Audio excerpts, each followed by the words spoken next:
দর্শক শুভেচ্ছা, ক্ষমতা নাকি জনতা, আপনি কোন পক্ষে? আমি কিন্তু সাধারণ মানুষের মতামত শুনতে আজকে এসেছি মানিকগঞ্জের বাস টার্মিনাল এলাকায়। আমি আসিফ সুমিত, একুশে টেলিভিশনের নিয়মিত আয়োজন জনতার কথা অনুষ্ঠানে তুলে ধরবো সাধারণ মানুষের মতামত। আমাদের প্রত্যাশা দেশে শক্তিশালী গণতন্ত্র, আমরা চাই সরকারকে সহায়তা করতে।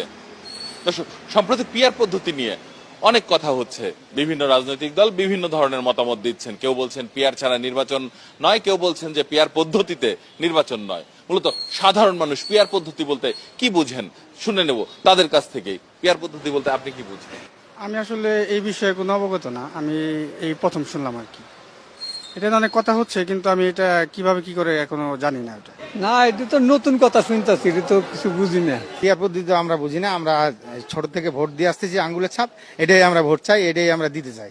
আমরা দীর্ঘ 15 বছর গত হয়েছে ভোট দিতে পারি নাই, আমরা পারি নাই।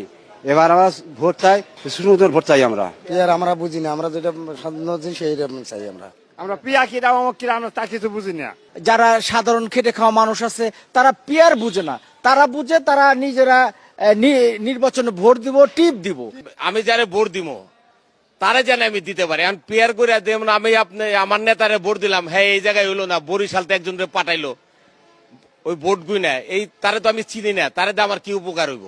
জি না, এরকম সিস্টেম ঠিক না। আমরা যেরকম বুঝি ওরকম আমাকে হইতে হইব। আমি বুঝি না ভাই, আমরা ক্ষতি পারবো ভাই, আমরা বলতে পারবো না।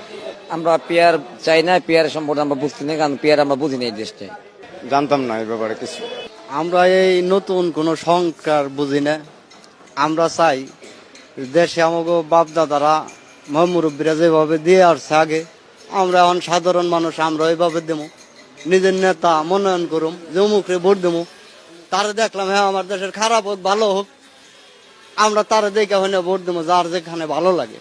অনেক ধন্যবাদ আপনাকে। দর্শক, আপনারা শুনছিলেন সাধারণ মানুষের প্রতিক্রিয়া। এবার আরেকটি প্রশ্ন নিয়ে সাধারণ মানুষের কাছে যেতে চাই। আমরা দেখতে পাচ্ছি যে বিভিন্ন পেশাজীবী সংগঠনের মধ্যে রাজনীতিক কর্মীরা ঢুকে যাচ্ছেন, অথবা পেশাজীবীরা রাজনীতিতে জড়িয়ে পড়ছেন। মূলত পেশাজীবীরা রাজনীতিতে জড়িয়ে পড়লে সাধারণ মানুষ সেবা ঠিক মতো পান কিনা, সাধারণ মানুষের কাছ থেকে জেনে নেব যে পেশাজীবীদের আসলে রাজনীতি করার প্রয়োজন আছে কিনা। বিভিন্ন নেতা যদি বিভিন্ন লোকের জন্য যারা রাজনীতিতে ঢুকে যায়, তাহলে আমাদের সর্বদিকে সমস্যা হবে, তারা রাজনীতিতে ব্যস্ত থাকবো। আমরা তো আমাদের দরকারি কাজ কিন্তু তাদের কাছে পাম না, ডাক্তারের কাছে গেলেও পাম না, ভালো এক অফিসারের কাছে গেলেও পাম না, মাস্টারের কাছে গেলেও তারা সে রাজনীতি থাকে, সে তারটা নিয়ে ব্যস্ত থাকবো। যখন একজন পেশাজীবী মানুষ রাজনীতিতে জড়ায় যাবে, তখন সে তার কর্তব্য থেকে বিরত থাকবে, ঠিক মতো সে তার কর্তব্য পালন করতে পারবে না। এই জন্য আমরা পেশাজীবীদের রাজনীতি চাই না। পেশাজীবীরা রাজনীতিতে জড়ালে তাদের নিজের পেশায় যে দায়িত্ব, সেই দায়িত্বটা তার সম্পূর্ণ পালন হবে না। অর্ধেক থাকবে নিজ দায়িত্ব, অর্ধেক রাজনীতিতে থাকবে, অর্থাৎ তাকে একটা নিয়েই থাকতে হবে। সে যদি রাজনীতি করে, তার ছোটবেলা থেকেই রাজনীতি সাবজেক্ট নিয়ে পড়াশোনা করে, ছোটবেলা থেকেই সে রাজনীতিবিদ হিসেবে গড়ে উঠবো। চাকরি করতে যে রাজনীতি করি, তাহলে আমার কাজটা কিন্তু হবে না। এই জন্য আমি চাই যার যে কাজ সেই কাজই করুন। সেবা তো পাইবে না, সাথে স্বাভাবিক রাজনীতি তো ব্যস্ত থাকবে, আমার তো আর কি দেখবে না কেউ। পেশাজীবীরা যারা রাজনীতিতে জড়িয়ে যাবে তারা কিন্তু এটা ঠিক না।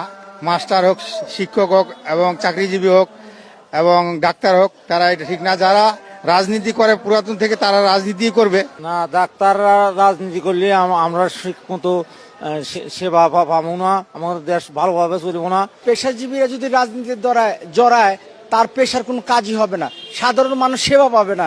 এরা তো একটা কর্ম নিয়ে আসছে, আবার রাজনীতিতে ধরে রাজনীতি করব, মানে যারা করে রাজনীতি নিয়ে যারা থাকে ওরাই রাজনীতি করবে। যদি শিক্ষক রাজনীতি পেশায় যায়, তাহলে ব্যবসা আরম্ভ হবে। এটা রাজনীতি করতে হবে, যার নাকি গোলা ধান আছে একমাত্র সেই রাজনীতি করতে পারে।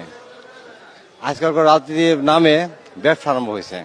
আমি লেখাপড়া করতে তো কাজে আসলে আমি কাজই করতে হবে, একবারে দুই নৌকায় পাও দেওয়া যাবে না, জীবনে একটা করতে হবে। অনেক ধন্যবাদ।